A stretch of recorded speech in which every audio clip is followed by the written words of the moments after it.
নমস্কার, আমি বন্দনা। আমার কিচেনে আপনাদের সবাইকে স্বাগত জানাই। আবারও এসে হাজির হয়েছি দারুণ স্বাদের একটি রেসিপি নিয়ে। আজ আমি তৈরি করব শিম ভর্তা। তা তৈরি করার জন্য সবার প্রথমে আমি শিম সেদ্ধ করে নেব। এখানে আমি নিয়েছি 300 গ্রাম শিম, যেটা আমি এই দুপাশে সুতোর মতো অংশটা বাদ দিয়ে দিয়েছি। একটা শিমকে 2 টুকরো করে কেটে নেওয়ার পরে পরিষ্কার করে ধুয়ে নিয়েছি।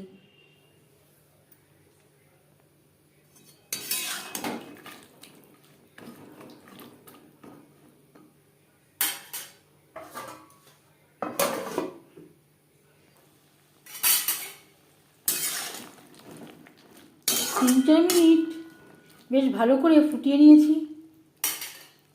গ্যাসের ফ্লেমটা অফ করে দেব আর ঠান্ডা করে নেব। শিম ঠান্ডা হয়ে গেছে, একটা মিক্সচারের জারে নিয়ে নেব। আর লাগছে স্বাদ অনুযায়ী এখানে আমি 5টা কাঁচা লঙ্কা আর একটা ছোটো সাইজের রসুন আমি অ্যাড করলাম।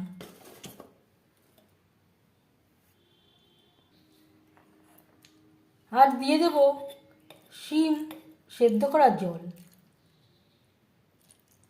এতে শিমের ফ্লেভারটা আছে।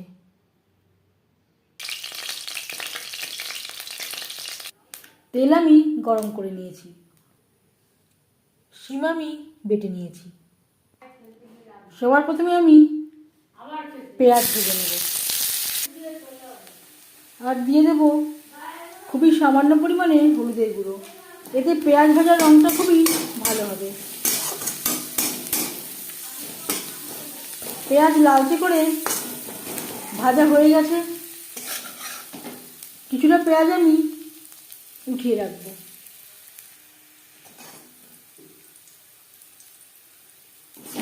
কিছুটা পেঁয়াজ আমি উঠিয়ে রাখলাম।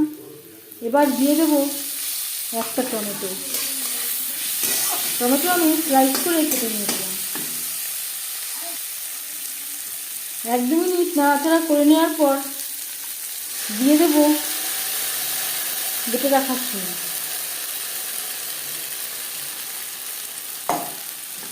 পেঁয়াজ টমেটোর সাথে শিম বেশ ভালো করে মিক্স করে দেবো। আর দিয়ে দেবো মিক্সচারের জারটা ধুয়ে জল। বেশি জল অ্যাড করবেন না, যেটা অ্যাড করবেন সেটা আবার জাল দিয়ে ড্রাই করে নিতে হবে, যাতে পুরো শিম বাটাটাই অ্যাড করতে পারি। আর দিয়ে দেব স্বাদ মতো লবণ। প্রথম 5 মিনিট রান্না করব হাই টু মিডিয়াম ফ্লেমে। 5 মিনিটের বেশি সময় হয়ে গেছে। গ্যাসের ফ্লেমটাকে রাখবো লো টু মিডিয়ামে। লো টু মিডিয়াম ফ্লেমে ড্রাই হওয়া পর্যন্ত নাড়াচাড়া করে নেব।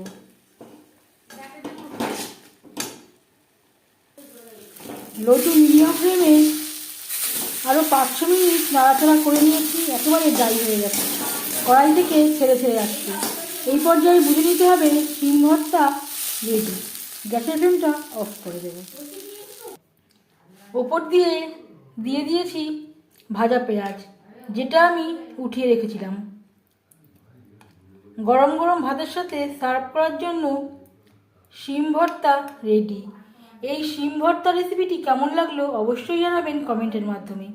যদি এই রেসিপিটি ভালো লেগে থাকে লাইক করবেন, শেয়ার করবেন, সাবস্ক্রাইব করবেন আমার চ্যানেলটিকে। বেল আইকনটা ক্লিক করে দেবেন।